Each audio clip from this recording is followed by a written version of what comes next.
নেতৃত্ব মানে কি শুধু চেহারা? নেতৃত্ব মানে কি লম্বা দেহ, দামি স্যুট আর আড়ম্বরপূর্ণ উপস্থিতি?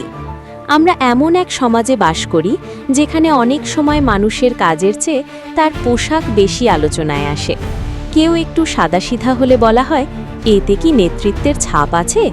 আবার কেউ আড়ম্বর করলে বলা হয়, অতিরিক্ত দেখনদারি।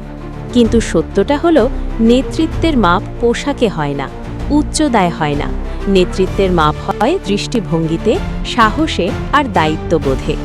বর্তমান প্রধানমন্ত্রী তারিক রহমান নিজেকে সবসময় সাধারণ মানুষের মতো রাখতেই স্বাচ্ছন্দ্য বোধ করেন। তার পোশাকে নেই বিলাসিতা, নেই অহংকারের ছাপ, আছে সরলতা, আত্মবিশ্বাস আর স্বাভাবিক জীবনযাপনের বার্তা। তিনি যেন বোঝাতে চান, ক্ষমতা মানে আলাদা হয়ে যাওয়া নয়, মানুষের কাছাকাছি থাকা। কিছু মানুষ বাহ্যিক বিষয় নিয়ে প্রশ্ন তুলতে পারেন, কেউ উচ্চতা নিয়ে কথা বলবেন প্রধানমন্ত্রীর মতো দেখায় কি? কিন্তু প্রশ্ন হলো, প্রধানমন্ত্রীর মতো দেখতে কেমন হওয়া উচিত? কোনো নির্দিষ্ট মাপ আছে? কোনো নির্দিষ্ট রং, উচ্চতা, পোশাকের ধরন? ইতিহাস বলে, বড় নেতা হতে হলে বড় মনের মানুষ হতে হয়। দৃঢ় সিদ্ধান্ত, স্পষ্ট অবস্থান, জনগণের পাশে থাকার সাহস, এসবই একজন নেতাকে বড় করে তোলে, বাহ্যিক চাকচিক্য নয়। সমালোচনা সব সময় থাকবে, যারা কাজ করেন তাদের নিয়েই আলোচনা হয়। কিন্তু একজন আত্মবিশ্বাসী নেতা সমালোচনায় বিচলিত হন না, তিনি নিজের পথেই এগিয়ে যান, কারণ তিনি জানেন সময়ের বিচারই শেষ কথা। আজকের তরুণদের জন্য এখানে বড় শিক্ষা আছে।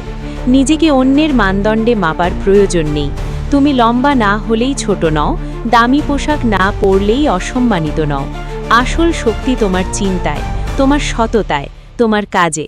যখন একজন নেতা সাদামাটা জীবনযাপন বেছে নেন, তখন তিনি আসলে একটি বার্তা দেন, দেশ চালাতে বিলাসিতা লাগে না, লাগে মন মানসিকতা।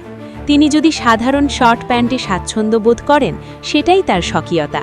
স্বকীয়তা হারিয়ে অন্যের মন ভোলানো সহজ, কিন্তু নিজের মতো থেকে নেতৃত্ব দেওয়া কঠিন, আর সেটাই প্রকৃত সাহস। আমরা যেন ভুলে না যাই, বাংলাদেশ এগিয়েছে চিন্তার শক্তিতে, সংগ্রামের শক্তিতে। এই দেশ গড়েছেন সাধারণ মানুষ, তাই একজন নেতা যখন নিজেকে সাধারণের কাতারে রাখেন, তখন সেটি দুর্বলতা নয়, এটি শক্তি। শেষে বলবো, উচ্চতা দিয়ে প্রধানমন্ত্রী হওয়া যায় না, উচ্চ আদর্শ দিয়ে হওয়া যায়। দামি পোশাক দিয়ে সম্মান পাওয়া যায় না, কর্ম দিয়ে পাওয়া যায়। আর সমালোচনা থামবে না, কিন্তু কাজ থামানো যাবে না। নেতৃত্ব মানে আলাদা হয়ে দাঁড়ানো নয়, সবার সাথে দাঁড়িয়ে সামনে এগিয়ে নেওয়া। সাদামাটা জীবন, দৃঢ় মন আর বড় স্বপ্ন, এগুলোই একজন নেতার আসল পরিচয়। ধন্যবাদ।